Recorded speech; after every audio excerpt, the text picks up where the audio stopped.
R9TV నేను నీరజ. బులెటిన్లో ముందుగా హెడ్లైన్స్ చూద్దాం. కులగణనకు మద్దతుగా మోదీకి పాలాభిషేకం. నేరేడు చెర్లలో ఘనంగా మేడే సంబరాలు. గజ్వేల్లో ఓబీసీ మోర్చా ఆధ్వర్యంలో భారత ప్రధాని నరేంద్ర మోదీ చిత్రపటానికి పాలాభిషేకం. పారదర్శకంగా కులగణన జరగాలన్న రాంభోలు రాములు. మిరుతోటి పోలీస్ స్టేషన్ లో ఏసీబీ అధికారుల దాడులు. ఇస్కాన్ టెంపుల్ ప్రథమ వార్షికోత్సవం వేడుకలు.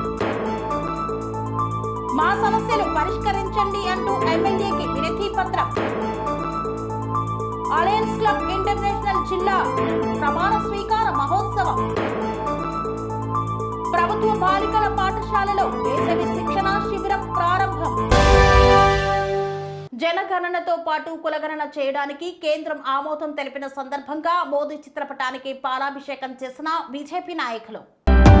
బీజేపీ రాష్ట్ర కార్యాలయంలో జనగణనతో పాటు కులగణన చేయడానికి కేంద్ర కేబినెట్ ఆమోదం తెలపడం పట్ల హర్షం వ్యక్తం చేస్తూ ప్రధాని మోదీ చిత్రపటానికి పాలాభిషేకం చేసిన ఓబీసీ మోర్చా జాతీయ అధ్యక్షులు రాజ్యసభ సభ్యులు డాక్టర్ లక్ష్మణ్, బీజేపీ ప్రధాన కార్యదర్శి కాసం వెంకటేశ్వర్లు, ఓబీసీ బీజేపీ మోర్చా అధ్యక్షులు ఆనంద్ తదితర నాయకులు ఈ యొక్క కార్యక్రమంలో పాల్గొన్నారు. దేశంలో ఏదైనా సంచలనాత్మక నిర్ణయం తీసుకోవాలన్నా, పేద ప్రజలకు ఉపయోగపడే నిర్ణయాత్మక క్రియాశీలక పనులు చేపట్టాలన్నా అది కేవలం ప్రధాని నరేంద్ర మోదీతోటే సాధ్యమవుతుందని ఈ సందర్భంగా బీజేపీ నాయకులు పేర్కొన్నారు.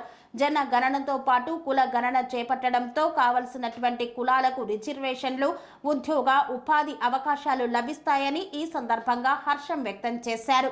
నరేంద్ర మోదీ చిత్రపటానికి పాలాభిషేకం చేసి సంబరాలు జరుపుకున్నారు.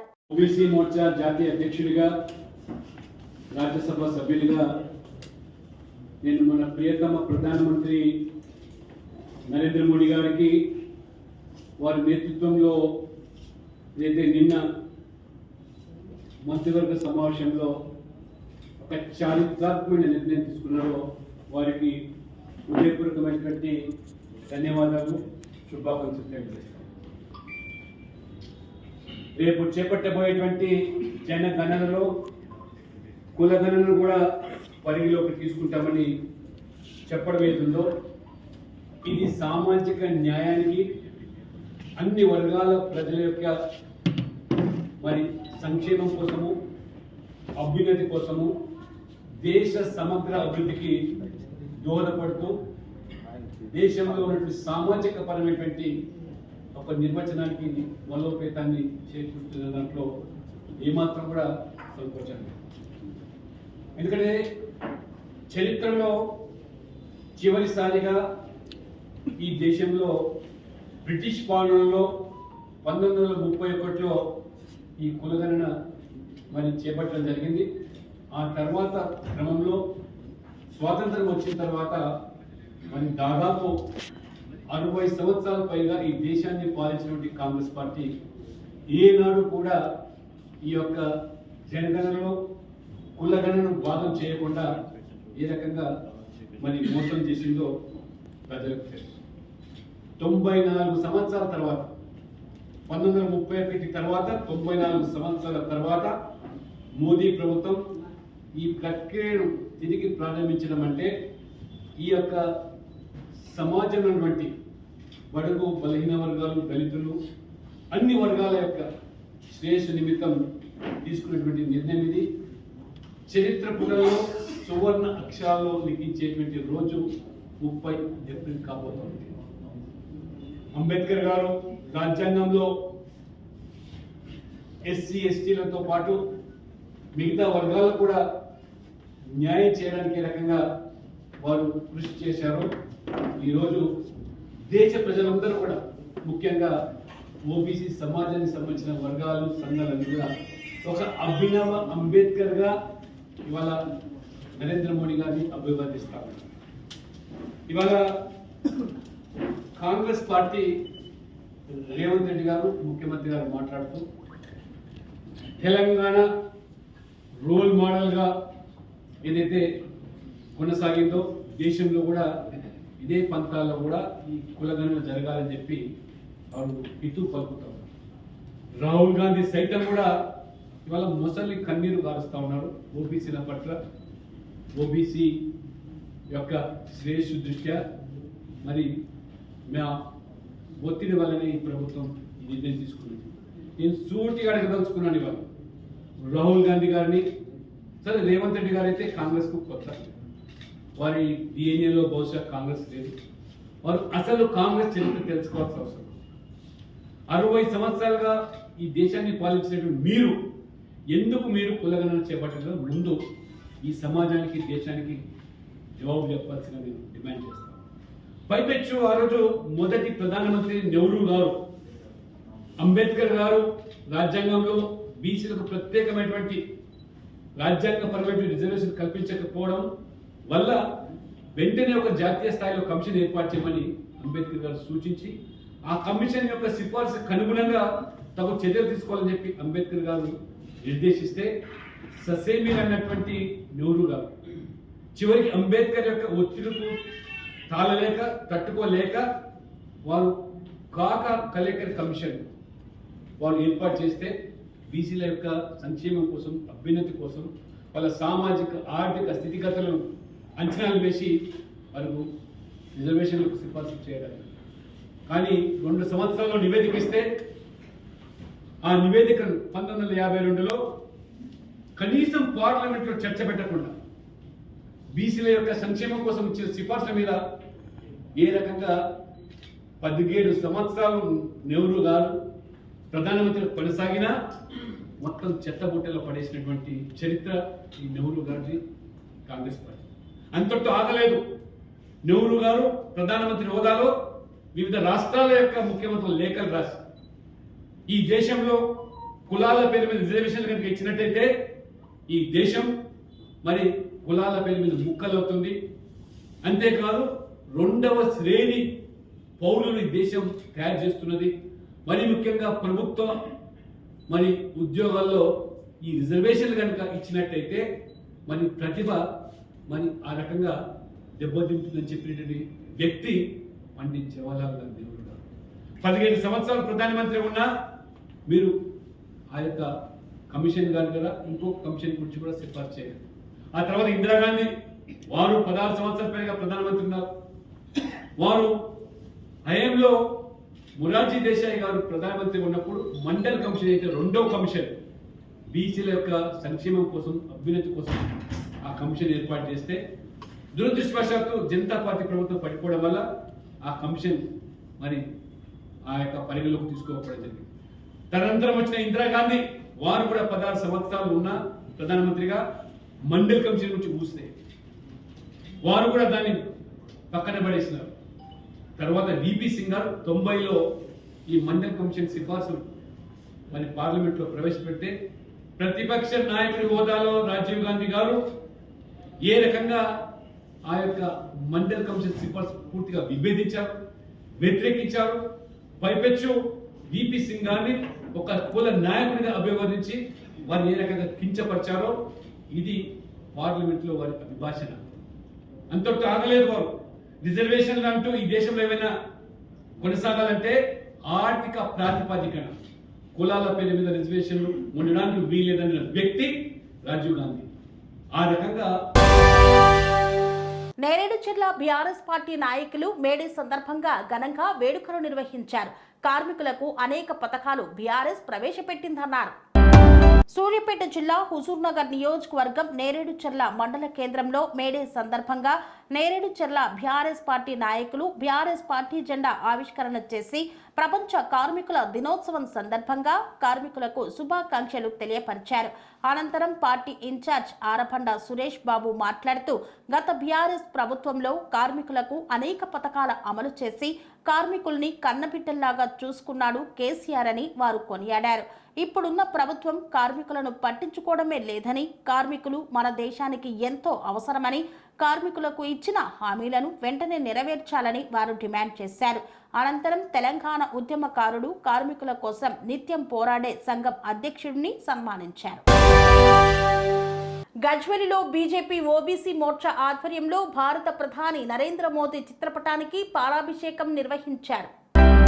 సిద్దిపేట జిల్లా గజ్వేల్ అంబేద్కర్ చౌరస్తా వద్ద బీజేపీ ఓబీసీ మోర్చా ఆధ్వర్యంలో భారత ప్రధాని నరేంద్ర మోదీ చిత్రపటానికి పాలాభిషేకం చేశారు. ఈ కార్యక్రమంలో బీజేపీ ఓబీసీ మోర్చా సిద్దిపేట జిల్లా ప్రధాన కార్యదర్శి గర్నపల్లి కృష్ణమూర్తి, గజ్వేల్ పట్టణ బీజేపీ అధ్యక్షుడు మనోహర్ యాదవ్ మాట్లాడుతూ భారత ప్రధాని నరేంద్ర మోదీ సారథ్యంలో భారతదేశం గణనీయంగా అభివృద్ధి సాధిస్తుందని, కుల గణనకు బీజేపీ ప్రభుత్వం ఆమోదం తెలిపిన సందర్భంగా బీజేపీ ఓబీసీ ఆధ్వర్యంలో ప్రధాని నరేంద్ర మోదీ చిత్రపటానికి పాలాభిషేకం చేపట్టామన్నారు. ఈ కార్యక్రమంలో బీజేపీ నాయకులు, కార్యకర్తలు తదితరులు పాల్గొన్నారు. 1931 తర్వాత భారతదేశంలో కుల గణన అనేది జరగలేదు. కుల గణన జరగకుండా ఎవరు బెనిఫిషరీకి సరైన న్యాయం జరగట్లేదు కాబట్టి మోడీ గారు సాహసోపేతమైన నిర్ణయం తీసుకున్నారు. జనగణనతో పాటు కులగణన కూడా నిర్వహించడానికి గవర్నమెంట్ మోడీ నాయకత్వంలో మంత్రివర్గం నిర్ణయం తీసుకుంది కాబట్టి దీన్ని స్వాగతిస్తున్నాం. అందులో భాగంగా గజ్వేల్ నియోజకవర్గంలో గజ్వేల్ టౌన్లో మోడీకి పాలాభిషేకం చేయడం జరిగింది ఓబీసీ ఆధ్వర్యంలో. ఈరోజు భారతదేశంలో పెద్ద ఎత్తున బీసీలు అదేవిధంగా మిగతా అన్ని వర్గాలకు సంబంధించినటువంటి జనగణన జరగాల్సిన అవసరం ఉందని చెప్పి నరేంద్ర మోడీ గారి ప్రభుత్వం అయితే నిన్న కేంద్ర క్యాబినెట్లో ఈరోజు జనగణన చేయాలి, దాంట్లో భాగంగానే ప్రతి ఒక్క సామాజిక న్యాయపరంగా ఈరోజు అన్ని కులాలు ఏ స్థాయిలో ఉన్నాయి, వాళ్ళ యొక్క సామాజిక స్థితిగతులు ఏమున్నాయి, అదేవిధంగా ఈరోజు ప్రతి కులానికి సంబంధించినటువంటి లెక్కలు తేలాల్సిన అవసరం ఉందని చెప్పి కేంద్ర ప్రభుత్వం నిర్ణయం తీసుకోవడమే కాకుండా అదేవిధంగా ఈరోజు దేశవ్యాప్తంగా ఈరోజు కులగణన జనగణన ఏదైతే చేయాలని నిర్ణయించడం జరిగిందో దీన్ని పెద్ద ఎత్తున మేము స్వాగతిస్తూ ఉన్నాం. అదేవిధంగా ఈ యొక్క నిర్ణయాన్ని తీసుకున్న కేంద్ర ప్రభుత్వానికి నరేంద్ర మోడీ గారికి పెద్ద ఎత్తున మేము ధన్యవాదాలు ఈరోజు తెలియజేస్తూ ఉన్నాం. దాంట్లో భాగంగానే ఈరోజు గజ్వేల్ చౌరస్తాలో ఈరోజు నరేంద్ర మోడీ గారికి భారత ప్రధాని నరేంద్ర మోడీ గారి చిత్రపటానికి ఈరోజు మేము పాలాభిషేకం చేస్తూ వారికి ధన్యవాదాలు తెలియజేసుకుంటామని తెలియజేస్తూ ఉన్నాం. అదేవిధంగా ఈరోజు ఈ దేశంలో కాంగ్రెస్ పార్టీ అధికారంలో ఉన్నప్పుడు కులగణన గురించి మాట్లాడని కాంగ్రెస్ పార్టీ అధికారం వీడి ప్రతిపక్ష స్థానంలోకి రాగానే ఈరోజు ఈ దేశంలో కుల రాజకీయం ఈరోజు కులగణన గురించి మాట్లాడుతూ ఉంది. ఈ దేశంలో స్వాతంత్రం వచ్చిన అనంతరం ఈ దేశాన్ని అత్యధిక కాలం కాంగ్రెస్ పార్టీ పాలించింది. కానీ వారికి అనేక సార్లు అధికారం ఉన్నా కూడా అధికారం ఉన్నప్పుడు ఈ కులగణన గురించి జనగణన గురించి మాట్లాడని కాంగ్రెస్ పార్టీ ఈరోజు కేవలం రాజకీయాల గురించి ఈరోజు రాజకీయ పబ్బం గడుపుకోవడం గురించి కులగణన గురించి మాట్లాడుతూ ఉంది. ఈరోజు రేవంత్ రెడ్డి గారు మాట్లాడుతూ ఉన్నారు, మేము తెలంగాణలో పెద్ద ఎత్తున కులగణన చేపట్టినాము, మా ఆధారంగా కేంద్ర ప్రభుత్వం తీసుకుందని చెప్పి. అయ్యా రేవంత్ రెడ్డి గారు, మీరు ఏ విధమైన కులగణన చేసిర్రు, బోగస్ కులగణన చేసిర్రు అని చెప్పి ఈరోజు స్వయాన బీసీ సంఘాలన్నీ మొత్తుకున్న ఈ తెలంగాణ రాష్ట్రంలో స్వయాన మీ పార్టీ ఎమ్మెల్సీ తీన్మార్ మల్లన్న మీ కాంగ్రెస్ పార్టీ ఎమ్మెల్సీ ఈ యొక్క బిల్లును అయితే బీసీల జనగణన చేసినటువంటి ఆ యొక్క దాని బిల్లును ఈరోజు మీడియా ముఖంగా కాల్చడం జరిగింది. అంటే మీ పార్టీ వాళ్ళకే, మీ కార్యకర్తలకే దేశవ్యాప్తంగా కులగణన చేపట్టాలని కేంద్ర ప్రభుత్వం నిర్ణయం తీసుకోవడం హర్షణీయమన్నారు Boduppal federation chairman doctor Rapolu Ramulu. దేశవ్యాప్తంగా కులగణన చేపట్టాలని కేంద్ర ప్రభుత్వం నిర్ణయం తీసుకోవడం హర్షణీయమని ఈ సందర్భంగా నరేంద్ర మోదీ ప్రభుత్వానికి కాంగ్రెస్ సీనియర్ నాయకులు Boduppal federation chairman doctor Rapolu Ramulu ప్రత్యేక ధన్యవాదాలు తెలుపుతూ మీడియా సమావేశాన్ని ఏర్పాటు చేశారు. ఈ సందర్భంగా రాపోలు రాములు మాట్లాడుతూ జనాభా ప్రతిపాదికన రిజర్వేషన్లు కల్పించినప్పుడే బడుగు బలహీన వర్గాలు అభివృద్ధి చెందుతాయని, పారదర్శకంగా సంపూర్ణ కులగణన చేసినప్పుడే ఆయా కులాలకు న్యాయబద్ధమైన రిజర్వేషన్లు కల్పించడానికి వీలవుతుందని, ముఖ్యమంత్రి రేవంత్ రెడ్డి నాయకత్వంలో తెలంగాణ రాష్ట్రంలో కులగణన చేసి బీసీ రిజర్వేషన్ల పెంపు, ఎస్సీ వర్గీకరణ బిల్లుకు ఆమోదం తెలపడం జరిగిందన్నారు. నిర్ణీత సమయంలో కులగణన నిష్పక్షపాతంగా జరిగే విధంగా చర్యలు తీసుకోవాలని రాపోలు రాములు పేర్కొన్నారు. కార్యక్రమంలో ఫెడరేషన్ వైస్ చైర్మన్ ఎడ్ల శ్రీనివాస్ రెడ్డి, అధ్యక్షులు అబ్రహాం లింకన్, కోశాధికారి బజ్జూరి శ్రీనివాస్, ఫెడరేషన్ సభ్యులు సంతోష్ రెడ్డి తదితరులు పాల్గొన్నారు. కేంద్ర ప్రభుత్వం కులగణన విషయమై ఒక స్టేట్మెంట్ ఇచ్చిన వాళ్ళు కులగణనతో పాటు జనగణన కూడా జనాభా లెక్క కూడా చేస్తే రెండు ఒకే సమయంలో అయిపోయే అవకాశం ఉంది. మన జనాభా లెక్కలు చేసి చాలా సంవత్సరాలు అవుతుంది.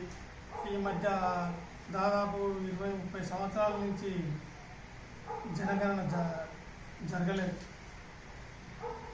దాని ప్రకారం మనం ఇక ముందు కూడా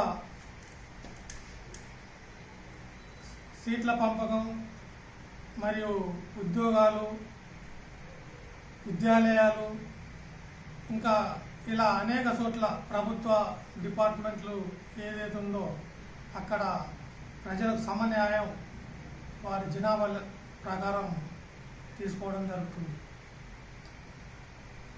అయితే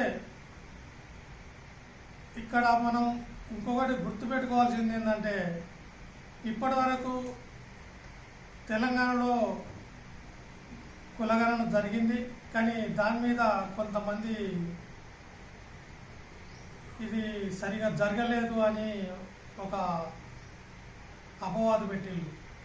కానీ అలాంటిది దానికి అవకాశం ఇవ్వకుండా కేంద్ర ప్రభుత్వం కట్టుదిట్టంగా చేయాలని కోరుతూ మోడీ గారు ఇవన్నీ దృష్టిలో ఉంచుకొని చేస్తారని ఆశిస్తూ వారికి ఈ సందర్భంగా ధన్యవాదాలు తెలియజేస్తాము. ఈరోజు కేంద్ర ప్రభుత్వం మోడీ గారి నాయకత్వంలో దేశవ్యాప్తంగా కులగణన చేయాలని కేంద్ర క్యాబినెట్ నిర్ణయం తీసుకోవటాన్ని మేము స్వాగతిస్తూ ఉన్నాం, సంతోషం వ్యక్తం చేస్తూ ఉన్నాం. ఎందుకంటే ఈ కొన్ని సంవత్సరాలుగా భారత్ జోడో యాత్ర సందర్భంగా రాహుల్ గాంధీ గారు దేశవ్యాప్తంగా తిరిగి నేరుగా ప్రజల్ని కలుసుకొని ప్రజా సమస్యలు విని దాంట్లో భాగమైనటువంటి కులగణన కూడా చేస్తే అన్ని కులాలకు సమన్యాయం జరుగుతుంది అనే ఒక ఆలోచనతోటి ఎలక్షన్ ముందే కేంద్ర ప్రభుత్వం ఎన్నికలు, అదేవిధంగా మన రాష్ట్ర ఎన్నికల సందర్భంగా కూడా మేము అధికారంలోకి వస్తే ఖచ్చితంగా కులగణన చేసి దేశ సంపదను మొత్తాన్ని కూడా అన్ని కులాలకు సమంగా పంచుతామని చెప్పి రాహుల్ గాంధీ గారు ఏదైతే మాట చెప్పిండో అది అధికారం లేకపోయినా ప్రతిపక్షంలో ఉండి అనేక సార్లు పార్లమెంటులో కులగణన చేయండి, అన్ని వర్గాలకు న్యాయం చేయండి అని చెప్పి వారు పోరాడుతూ వచ్చిండ్రు. దాన్ని అనుసరించి తెలంగాణ ప్రభుత్వము రాహుల్ గాంధీ గారి ఆదేశాల మేరకు వారు ఇచ్చినటువంటి సూచనల మేరకు మన రాష్ట్ర ప్రభుత్వము భారతదేశంలోనే ఒక మోడల్గా ఈ కులగణన చేపట్టిందనే విషయాన్ని కూడా ఈ సందర్భంగా నేను తెలియజేస్తున్నాను.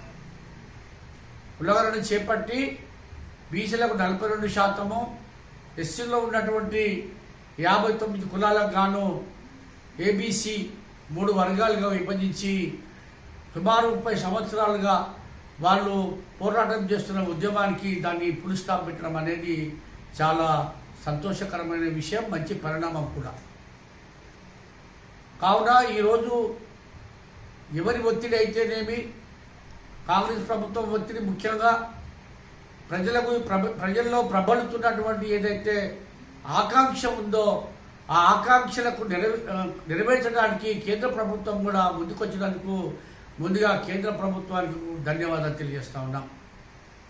ఎందుకంటే ఇది జరిగినట్టయితే దేశవ్యాప్తంగా ఒకరి మీద ఒకరు పోరాటం చేసుకునేది ఉండదు.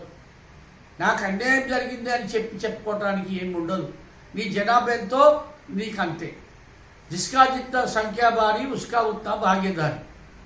నీ జనాభా ప్రకారము వచ్చే దేశ సంపదలు కానీ, పదవులు కానీ, ఎమ్మెల్యేలు కానీ, ఎంపీలు కానీ, గ్రామ స్థాయి నుంచి ఢిల్లీ వరకు జరిగే ఏ పదవులైనా అన్ని వర్గాలకు యాజ్ పర్ ది పాపులేషన్ అది అందరూ కూడా సమానంగా పంచబడతాయని ఈ సందర్భంగా నేను తెలియజేస్తాను. ఎప్పుడో 1984లోనే బహుజన్ సమాజ్ పార్టీ అధ్యక్షుడు కాంశీరామ్ గారు అప్పుడే చెప్పిండు, ఈ దేశంలో ఉన్న ప్రజలందరినీ జనాభా లెక్క చేయాలి, జనాభా లెక్క చేసి దేశ సంపదను ఒకరు దోచుకోవడం కాదు, ఒకరే అనుభవించడం కాదు, ఒకరే పదవులు అనుభవించడం కాదు, అన్ని వర్గాలకు అందరికి కూడా సమానంగా పంచాలి. ఎందుకు పంచాలి? ఈ దేశంలో ప్రతి ఒక్కరు కూడా ఒకటే ఓటు, ఒకటే విలువ. ప్రధానమంత్రి గారి ఒకటే ఓటు, ఇక్కడ గ్రామీణ ప్రాంతంలో కూలి చేసుకున్న ఒక అయ్య కూడా ఒకటే ఓటు, సోనియా గాంధీ కూడా ఒకటే ఓటు, ద్రౌపది ముర్ము కూడా ఒకటే ఓటు. ఇక్కడ కూలి పల్లెల్లో మిరిదెడ్డి పోలీస్ స్టేషన్లో ఏసీపీ అధికారులు దాడులను చేపట్టారు. పోలీసులకు బాధితుడికి మధ్యవర్తిత్వం వహించిన ముగ్గురిని విచారిస్తున్నారు ఏసీపీ అధికారులు. సిద్దిపేట జిల్లా దుబ్బాక నియోజకవర్గం మిరిదొడ్డి మండల కేంద్రంలో ఉన్నటువంటి సంగారెడ్డి ఏసీపీ డిపార్ట్మెంట్ వారు సోదాలు నిర్వహించారు. దీనికి సంబంధించిన వివరాలను ఏసీపీ డీఎస్పీ మాట్లాడుతూ, ఇటీవల 2 బైకులు ఢీకొట్టిన సంఘటనలో మిరిదొడ్డి మీదుగా కెనెటిక్ హోండా మీద హైదరాబాద్ వెళ్తున్న వ్యక్తి ఆపి ఉన్న బైక్ను ఢీకొట్టగా తన బైక్ను ఢీకొట్టడంతో పోలీస్ స్టేషన్లో కంప్లైంట్ ఇస్తానని చెప్పడంతో వద్దు అని సదరు వ్యక్తి హైదరాబాద్ వెళ్తున్న వ్యక్తి అనడంతో మిరిదొడ్డి పోలీస్ స్టేషన్లోని హోంగార్డ్ సంతోష్ కుమార్పై కేసు పెట్టకుండా ఉండాలంటే పలానా చోట్ల డబ్బు ఇవ్వాలని చెప్పారు. ఆ వ్యక్తి వెంటనే ఒప్పుకొని మిరిదొడ్డి గ్రామంలోని ఒక వైన్స్లో, అలాగే మిరిదొడ్డి పోలీస్ స్టేషన్ ముందు ఉన్న ఒక హోటల్ యాజమానికి హోంగార్డు చెప్పినంత డబ్బులు ముట్ట చెప్పాడని, దీనిపై అకారణంగా తనను ఇరికించి డబ్బులు కట్టించారని బాధితులు కలవక మధ్యాహ్న ప్రాంతంలో మిరిదొడ్డి పోలీస్ స్టేషన్లో సోదాలు నిర్వహించారు. 3 మధ్యవర్తులు ఉన్నట్లుగా తేలింది అని సంగారెడ్డి ఏసీపీ డిపార్ట్మెంట్ డీఎస్పీ తెలిపారు. దీనిలో ఇతర పోలీసుల ప్రమేయం ఏమీ లేదని, హోంగార్డు ప్రమేయంతోనే ఇదంతా జరిగిందని సదర్ డీఎస్పీ తెలియజేశారు. అనుమానిత మధ్యవర్తులు 3 అదుపులోకి తీసుకున్నామని తెలిపారు.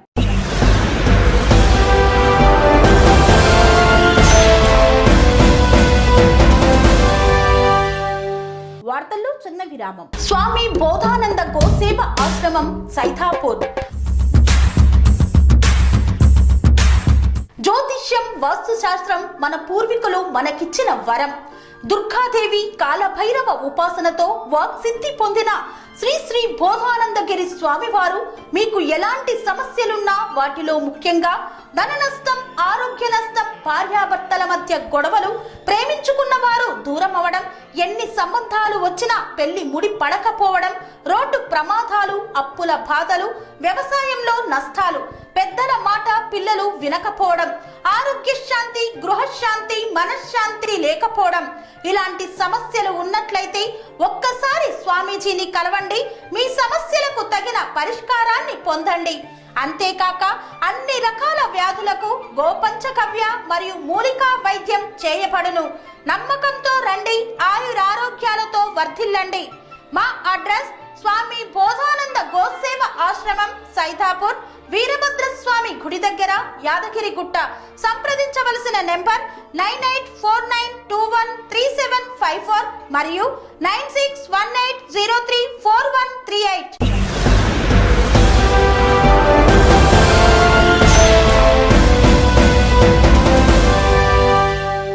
తిరిగి వార్తలకు స్వాగతం.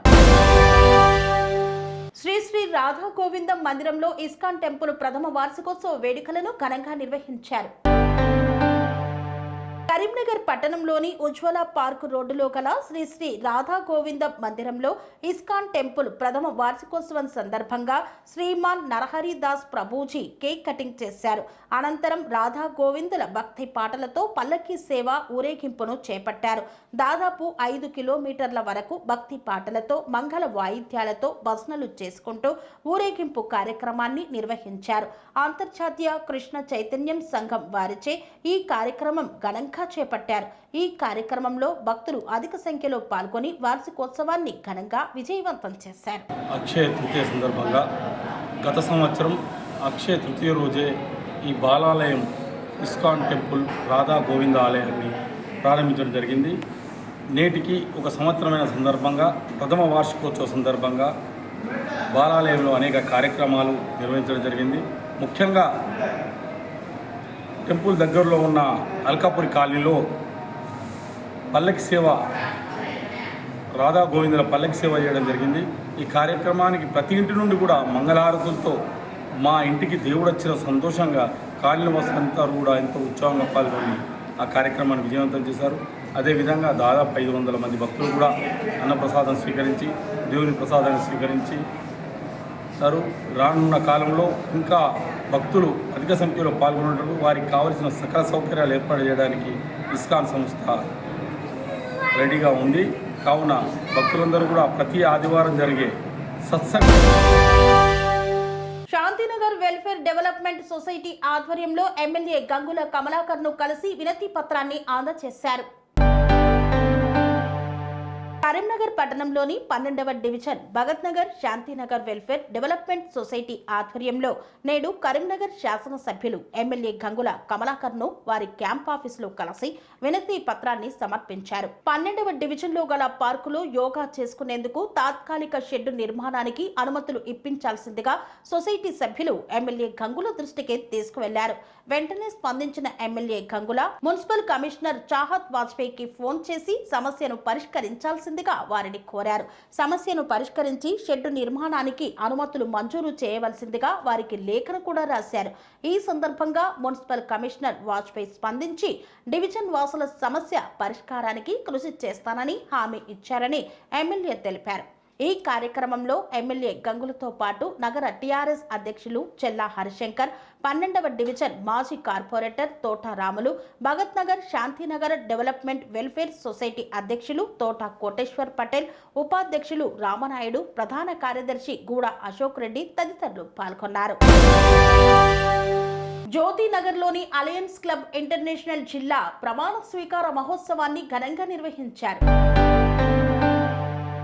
కరీంనగర్ పట్టణంలోని జ్యోతినగర్లో అలయన్స్ క్లబ్ ఇంటర్నేషనల్ జిల్లా ప్రమాణ స్వీకార మహోత్సవం 137A మరియు 137B జిల్లాల 11వ క్యాబినెట్ ఇన్సల్టేషన్ సెరమోనీ మిత్ర బ్యాంకెట్ హాల్లో నిర్వహించారు.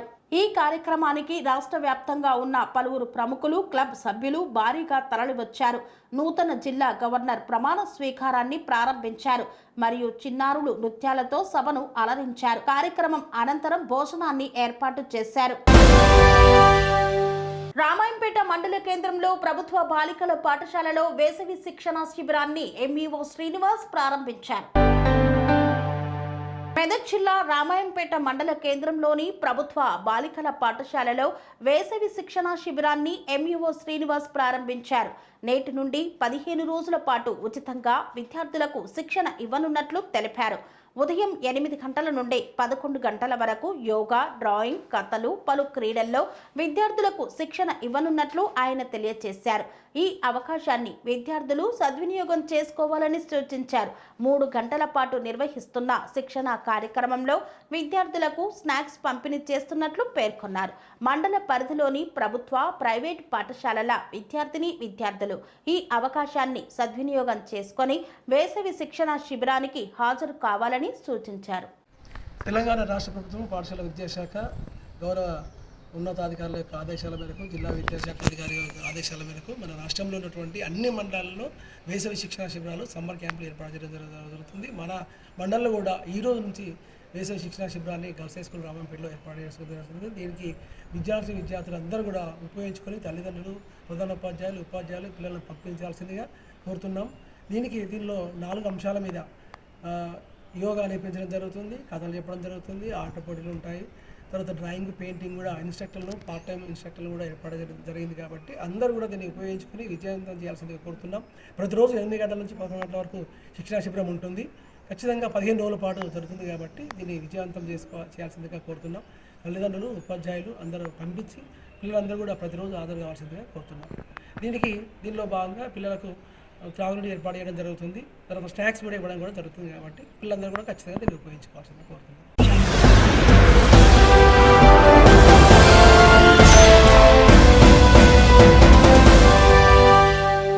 ఇంతటితో వార్తలు సమాప్తం. మరిన్ని అప్డేట్స్ కోసం చూస్తూనే ఉండండి ధ్యానం టీవీ. అనురాగానికి అమ్మ ఆదర్శం, ఆరోగ్యానికి Shri Sai homeo stores and clinic. అనుభవం, అర్హత, అంకిత భావం కల డాక్టర్లచే చికిత్స.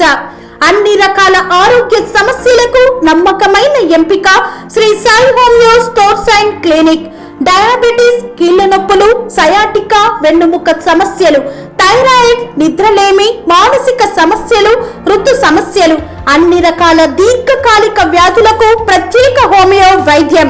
అందరికీ అందుబాటులో అంతర్జాతీయ హోమియో వైద్యం Shri Sai homeo stores and clinic.